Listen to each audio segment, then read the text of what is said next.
Ed Sullivan didn't just host America's biggest TV show, he supposedly dropped a bombshell. The story goes that he named 9 of the worst racist performers from Golden Age Hollywood right from the same world that made them stars.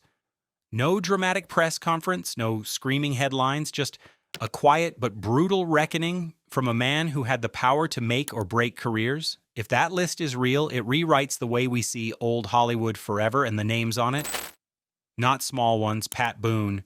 When Ed Sullivan allegedly put Pat Boone on that list, it probably shocked the clean-cut crowd the most, because Boone looked harmless. White shoes, soft smile, church-friendly image, the safe version of rock and roll.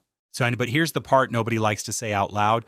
Boone built massive success covering songs originally recorded by black artists like Little Richard and Fats Domino. Same melodies, same rhythm roots, just toned down, polished, made acceptable for white radio. And guess what? His versions often outsold the originals. That wasn't accidental. That was the industry. Sullivan's stage featured groundbreaking black performers. He knew who created the sound, so if he quietly called Boone out, it wouldn't have been about personality. It would have been about profit, because benefiting from a segregated system while staying comfortably silent about it, that's complicity with a smile. Boone didn't invent the machine, but he thrived inside it, and sometimes being the friendly face of inequality is more powerful than being openly hostile. So that's why his name sticks. John Wayne. Putting John Wayne on that list wouldn't have been subtle. It would have been seismic. The cowboy king, the symbol of American masculinity.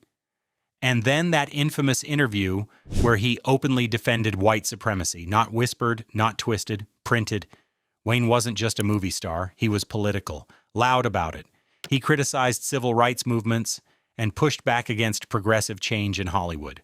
So if Sullivan, who famously gave black artists a national platform, called Wayne one of the worst offenders, it wouldn't have been random. It would have been ideological. Wayne represented a version of America that didn't want the culture shifting. And Sullivan represented primetime television slowly opening the door. That clash matters. You can love the searchers, you can admire the swagger, but you can't ignore what he said, and you can't erase how those words aged. Wayne wasn't subtle about his views. And that's exactly why his name would have landed on that list like a thunderclap. Al Jolson. If you're naming the roots of the problem, you land on Al Jolson, because blackface wasn't a side note. It was mainstream entertainment. And in The Jazz Singer, Jolson's performance became historic cinema. First major talkie, landmark moment. Also, a white performer darkening his skin to play exaggerated caricatures. Now, sure, defenders say that was the era. Exactly. That's the problem. It was normalized, celebrated, applauded. If Sullivan supposedly named Jolson, it wouldn't have been about personal hatred. It would have been about legacy. Because Jolson's image became one of the most recognizable early Hollywood visuals. And that visual carried weight. You can't build an industry on caricature and pretend it didn't shape perception. Jolson helped define early sound cinema. He also helped normalize a performance style rooted in racial mockery. That contradiction doesn't disappear just because history books call him a pioneer. Mickey Rooney. Then there's Mickey Rooney in Breakfast at Tiffany's. Mr. Yunioshi. Buck teeth. Heavy accent. Over-the-top mannerisms.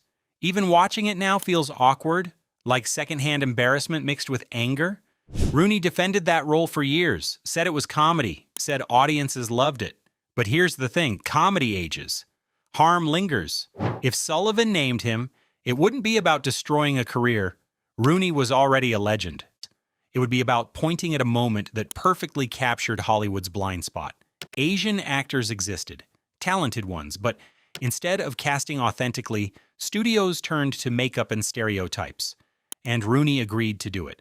That decision locked that performance into history, and no amount of nostalgia erases how it plays today. Katharine Hepburn. Putting Katharine Hepburn on that list would have been bold, because she was royalty. But in Dragon Seed, she played a Chinese woman. Yes, fully, makeup, altered features, studio confidence that audiences wouldn't accept an actual Chinese lead. That wasn't a rogue choice, that was policy. If Sullivan, who gave minority performers real visibility, had quietly criticized that casting practice, it makes sense. Because this wasn't about talent, it was about access. Hollywood trusted white stars to translate other cultures instead of trusting those cultures to represent themselves. Hepburn didn't create the system, but she participated in it. And when icons participate in flawed systems, they amplify them. That's why her name would have mattered on that list.